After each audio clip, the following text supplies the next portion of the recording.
Bonjour à tous et bienvenue dans cette nouvelle vidéo. Aujourd'hui, on va étudier une nouvelle fonction de type reduce, un petit peu comme le array_sum de la semaine dernière, qui permettait de additionner plusieurs lignes, la valeur de plusieurs lignes en même temps. Aujourd'hui, on va voir le group by qui permet de grouper des lignes pour faire un tableau de tableaux.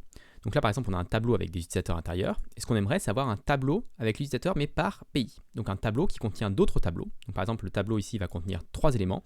Et ensuite, le premier élément, ça sera un tableau de 2 éléments. Non, de 4 éléments, parce qu'il y aura la France aussi ici. Le deuxième élément, ça sera un tableau de 2 éléments US. Et le troisième élément, ce sera un tableau de 2 éléments Allemagne. Donc pour faire ça, on peut utiliser d'abord PHP brut avec un bool for each, ensuite une fonction PHP qui n'existe pas mais qu'on va écrire, et ensuite une fonction Laravel. Donc la première chose à faire, c'est de créer à la main en PHP.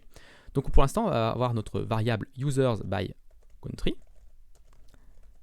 qui va être ici. On va faire parcourir nos utilisateurs, for each as user, et ici, ce qu'on va faire, c'est qu'on va stocker l'utilisateur dans un tableau par son pays. Donc ici, on va mettre le pays de l'utilisateur, et on utilise les doubles crochets ici pour associer un nouvel utilisateur à ce pays. Si ici je fais un var dump users by country et que j'exécute ce code, oups, tac, on obtient bien un premier tableau France avec 1, 2, 3, 4 éléments, un tableau US avec 2 éléments, un tableau Allemagne avec 2 éléments. Alors, quand j'ai première fois tourné cette vidéo, je m'attendais vraiment à avoir une erreur à ce niveau-là, mais en fait, PHP est vraiment très permissif, parce que cette variable-là, la première fois qu'on exécute le tour de boucle, elle va être nulle. Donc, je vais vous le montrer ici, si on réexécute ici, que je remonte. La première chose, voilà, il me met des erreurs ici, PHP warning, undefined array key France, et ça me renvoie nul. Par contre, ça ne le dérange absolument pas, il ne lève aucune erreur, aucun warning, pour créer un nouveau tableau. Donc quand je fais cette partie-là, cette ligne-là, ligne 27, elle ne lève aucune erreur. Faire cet élément-là, essayer de récupérer cet élément-là, ça lève une erreur. Par contre, essayer d'ajouter un utilisateur à cet élément-là qui n'existe pas, ça ne lève pas d'erreur. Donc ça, c'est un petit peu perturbant, je ne m'attendais vraiment pas à ça. Je pensais vraiment qu'il y aurait au moins un warning de PHP pour ça. Et donc je vous conseille vraiment de faire ça de manière un peu plus propre, au cas où, si en PHP 9 ou en PHP 8.4 ou autre, ils se mettent à lever des erreurs sur ce genre de cas. Donc moi je les ai toujours traités. Donc comment on les traite? On dit si ce n'est pas défini. Donc si cette valeur-là n'est pas définie. Donc là c'est bon parce qu'on utilise la fonction iset. Donc ça, il ne va pas avoir d'accès à cette variable. Donc si elle n'est pas définie cette variable-là, dans ce cas-là, hop, je l'initialise à un tableau vide. Et du coup ensuite quand je vais pouvoir faire ma ligne 29 ici, je vais ajouter à ce tableau vide un utilisateur.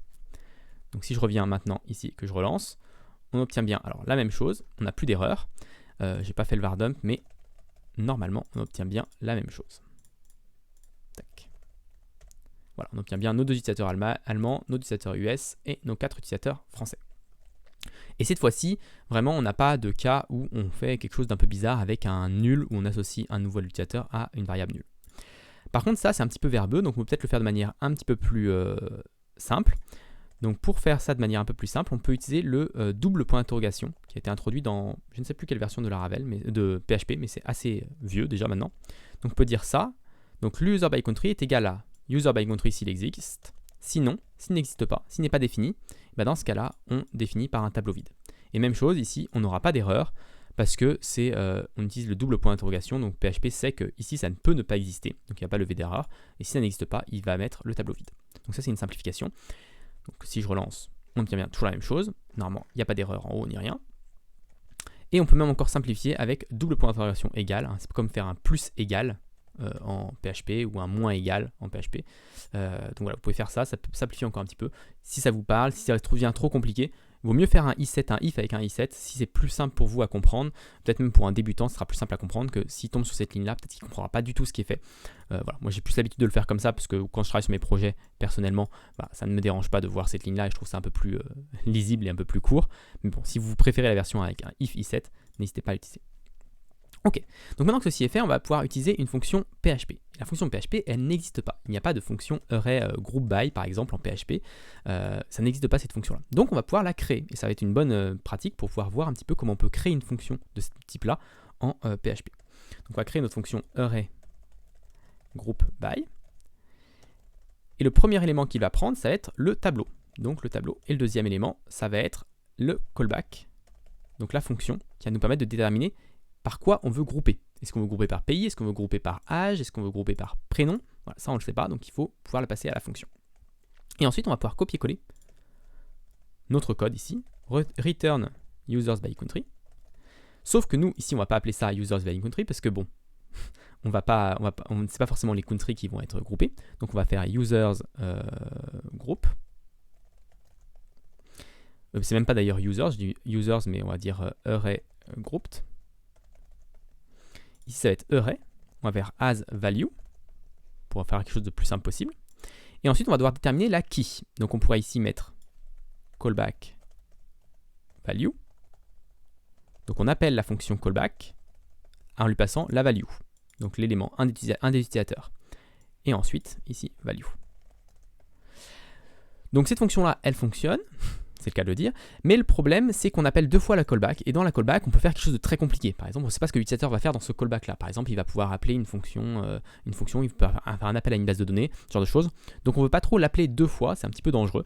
Donc ce qu'on va faire, c'est qu'on va enregistrer la key avant d'exécuter. Comme ça, on récupère la key une seule fois. Et ensuite, on peut l'utiliser deux fois. Donc comme ça, si la callback fait quelque chose de long et de compliqué, on ne double pas le temps de cette callback. Donc je pense que cette fonction-là devrait fonctionner. Donc on va pouvoir faire users by country est égal array group by. On va lui passer nos utilisateurs et une fonction anonyme qui va prendre un utilisateur et qui va nous renvoyer le country. Et ensuite, je peux faire un var dump de users by country. Et ensuite, réexécuter mon code. Et on voit bien nos deux Allemands, nos deux US et nos 4 Français. Vous voyez ici, si je peux faire ici je peux le remplacer par âge. Et cette fois-ci, on aura l'âge 1, ce sera pour Léa, l'âge 3 sera pour Martin, 27 Lorenzo, 39 John, 44 Jane, 26 Alice, et 28, il y en a deux, il y a Thibaut et Lise qui ont 28 ans. Donc voilà, vous voyez que c'est assez facile de modifier après les choses. Et enfin, on va faire notre dernière partie qui est avec Laravel. Donc on va faire users by country, ou là on n'est même pas obligé de le faire avec Laravel. Avec Laravel, on va faire collect de $users pour avoir une collection. Et ensuite, on va pouvoir faire group by fn hop, user country. Et ici, on prend en paramètre le user. Et on va faire un dd à la fin pour pouvoir l'afficher. Donc là, je groupe.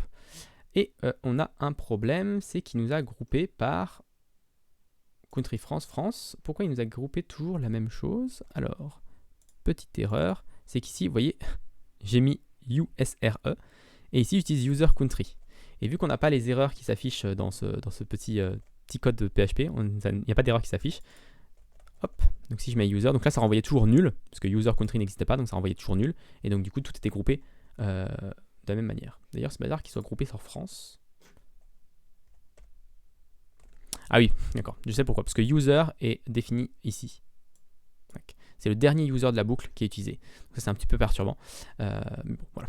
Donc là, maintenant, on a Allemagne qui est Lise et Lorenzo, US et France.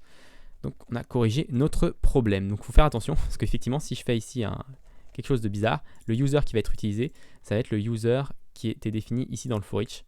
Il est toujours présent ici, en fait. C'est un peu bizarre en PHP. Mais le user, à la fin de la boucle, vous avez toujours le $user qui est défini. Alors qu'on pourrait croire que $user existe que dans cette boucle-là. Mais en fait, non. À la fin de la boucle, vous avez toujours le dernier user qui est défini. Ok, donc là c'est bon. Et ensuite, je voudrais voir aller un petit peu plus loin, parce que bon, on commence à avoir vu beaucoup de fonctions, donc aller voir un petit peu plus loin, et par exemple, essayer de faire la moyenne des âges par pays. Alors comment on pourrait faire ça? On va devoir un petit peu ruser. Donc là, on a notre groupe by, donc on obtient une collection, si je vous la réaffiche ici, on a une collection qui contient France, US, Allemagne, et à l'intérieur de chaque des éléments, là, c'est une autre collection. Donc si on veut modifier, nous on veut toujours garder le même nombre d'éléments. Donc on veut toujours avoir 3 éléments, on veut France, US et Allemagne. Par contre, on ne veut pas que ce soit une collection à l'intérieur, on veut que ce soit la moyenne des âges. Quelle est l'opération qui nous permet de faire ça? C'est l'opération map. Donc là maintenant, si je fais un map, ici on va obtenir des utilisateurs. Donc cette fois-ci, c'est des utilisateurs au pluriel. Et si je renvoie juste ça, normalement, ici on fait une opération blanche, c'est-à-dire qu'on prend les utilisateurs et on retourne les utilisateurs. Par contre, maintenant ici, je voudrais avoir la moyenne des utilisateurs. Donc comme on l'a vu dans la dernière vidéo, on peut faire un AVG de âge, et ça nous permet d'avoir la moyenne des âges. Donc si je renvoie ici, on a bien France 14,5, US 41 et Allemagne 27,5. Donc ça c'est peut-être un peu plus perturbant, n'hésitez pas à retester ça chez vous et à le faire à la main. Donc $users ici, ça va être une collection d'utilisateurs d'un seul pays. Et donc ici, on peut faire la moyenne comme on l'a fait dans la vidéo précédente. Et ensuite, du coup, cette moyenne-là est associée au pays. Et du coup, on a l'association pays vers moyenne des âges. Donc vous voyez, ça peut être assez puissant. En quelques lignes, on peut faire quelque chose d'assez complexe, on va dire, pour traiter des données et puis avoir des statistiques assez intéressantes. Donc voilà pour cette vidéo. J'espère qu'elle vous a plu. Si elle vous a plu, n'hésitez pas à vous abonner à la chaîne et à la partager autour de vous. Et puis moi, je vous donnerai très rapidement pour la suite de cette série.